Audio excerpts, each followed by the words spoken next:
안녕하십니까. 40대부터는 이 하루만 피곤해도 회복이 잘 안 됩니다. 운동을 해도 몸이 예전 같지가 않습니다. 실제로 우리가 40대가 되면 우리 몸 안에서는 눈에 보이지 않는 생물학적인 변화가 시작됩니다.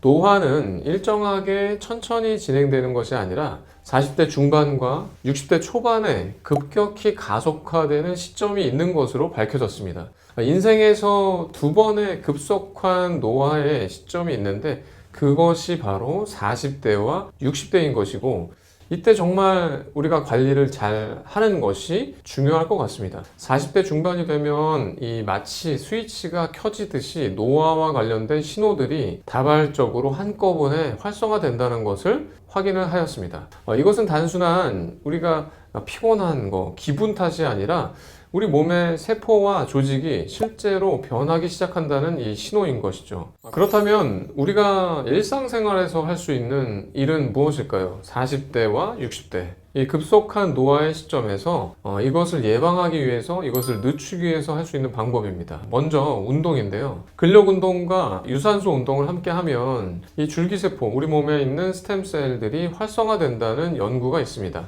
주 3회 이상 근력 운동과 유산소 운동을 병행한 중년층이 그렇지 않은 중년층의 그룹보다 노화의 마커인 텔로미어의 길이가 덜 짧아지고 줄기세포의 기능 지표도 더 좋았다고 했습니다. 텔로미어는 길수록 좋거든요. 우리가 노화가 될수록 텔로미어의 길이가 점차적으로 짧아지기 마련입니다.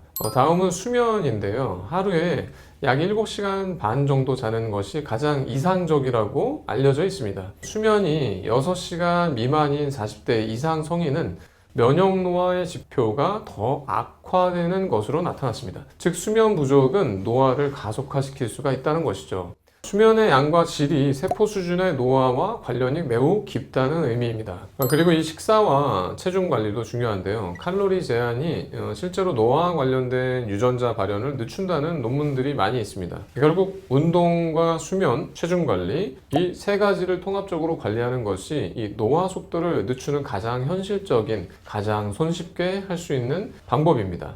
하지만 이런 생활습관 관리에도 한계가 있습니다. 특히 40대 중반 이후에는 세포 자체의 기능이 급격히 떨어지기 때문에 아무리 이런 식습관, 생활습관을 잘 하여도 한계가 있습니다. 이때부터는 의학적으로도 세포 수준에서 개입하는 방법도 함께 한번 고려할 수가 있는데요. 그 대표적인 예가 바로 줄기세포 치료입니다. 오늘 소개해드릴 이 논문은 미국 마이애미 의과대학에서 연구한 내용인데요. 바로 이 논문은 노화와 관련된 이 허약 증후군을 세계 최초로 줄기세포 치료의 임상 타깃으로 설정했다고 합니다. 마이애미 의과대학의 연구팀은 고령층 환자에게 줄기세포 정맥 주사를 투여했고, 그 결과 신체 기능과 면역 지표가 동시에 개선됐습니다. 가장 대표적인 변화는 6분 동안 보행 거리입니다. 줄기세포 치료를 받은 그룹은 걷는 거리와 속도가 모두 유의하게 늘어났습니다. 또한 이 혈액 검사에서는 염증 유발 물질 TNF-알파라고 하는 수치가 감소했고, 면역 노화 지표인 CD8T 세포 비율이 낮아졌습니다. 면역 노화 지표가 CD8T 세포가 비율이 높아질수록 노화가 되는 것이거든요. 즉, 몸속에 이 만성 염증이 줄고 면역 체계가 젊은 상태로 회복된 것입니다. 이 연구가 특별한 이유는 단순히 외형적인 개선이 아니라 노화 자체를 질병처럼 치료할 수 있는가를 임상 단계에서 실제로 치료 단계에서 검증했다는 데 있습니다. 또 부작용이 없는 기능과 면역이 동시에 좋아졌다는 점에서도 의미가 있는 연구라고 볼 수 있습니다. 그렇다면 이 결과를 40대와 50대에 어떻게 적용할 수 있을까요? 이때 가장 급속하게 노화되는 단계이잖아요. 이 연구는 평균 연령이 70세 전후였는데도 뚜렷한 효과를 보였는데요. 그렇다면 조금 더 젊은 40대에서 50대에서는 반응이 더 좋을 가능성이 있습니다. 40대에는 생물학적인 노화가 막 시작되는 시기이고, 줄기세포의 기능도 아직 완전히 고갈되지 않았기 때문이죠. 이 시기에 줄기세포 치료를 고려하면 노화가 가속화되기 전에 조직 재생 능력을 보존하고 또 면역 균형을 되살릴 수 있는 기회가 될 수 있습니다. 우리가 보면 40대 협심증이나 갑작스런 심근경색에 예상치 못한 사망이 많은 이유도 아마도 이러한 이유 때문이 아닐까. 40대에 갑작스럽게 건강이 나빠지는 이유도 앞서 말씀드린 40대에 급속한 노화의 곡선이 생기기 때문이 아닐까 한번 고민해 봅니다. 혈액 줄기세포 치료는 이러한 혈관성 질환과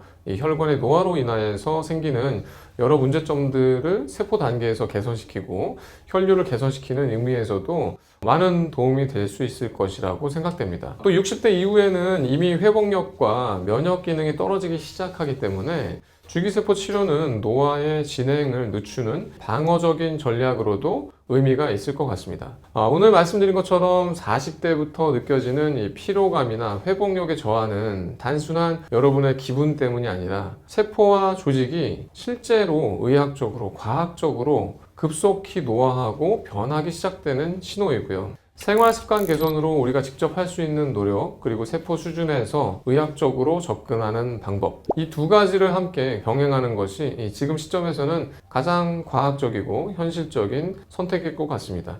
특히 미국에서 가장 앞서 있는 마이애미 의과대학 연구팀에서 이 줄기세포 치료로 항노화의 근거를 이미 쌓아가고 있기 때문에 앞으로는 이러한 치료법을 적극적으로 활용해 보는 것도 의미 있는 선택이 될 수 있을 것 같습니다. 이제는 단순히 늙지 않기 항노화가 아니라 세포를 어떻게 젊게 유지할 것인가, 영노화를 할 것인가가 핵심일 것 같습니다. 감사합니다.